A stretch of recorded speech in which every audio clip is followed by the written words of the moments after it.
Kain po tayo sa isa sa sikat na kainan ng chicken wings dito sa Abu Dhabi. At dito nga ay nagsiserve din sila ng unli chicken wings na merong iba-ibang flavor with Java rice for only 35 dirhams. At sa oras nga pala na yan ay hindi na available ang unlimited na chicken wings with the rice. Kasi ang oras nila ay 12 p.m. hanggang 5 p.m. lang at dumating kami dyan ay medyo late na kaya hindi na namin na-avail. Kaya naman, bumili lang kami ng mga pieces lang, 4 pieces each. Bali, dalawang flavor yung binili namin. Yun ay ang honey glazed at cheese parmesan.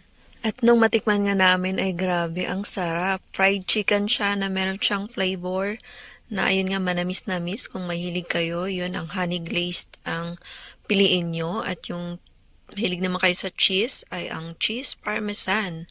Sana matikman din namin yung mga ibang flavor. For sure masarap din siya. As in, ang sarap nung kahit sa kaloob-looban niya, wala siyang langsa. Yun kasi ang importante, lalo na kapag kumain tayo ng manok, ayaw nating malasahan yung mga malangsa para hindi tayo mawala ng gana. Ayun diba? Lang, sana try niyong kumain dito mga kabayan, lalo na yung mga mahilig sa manok dyan.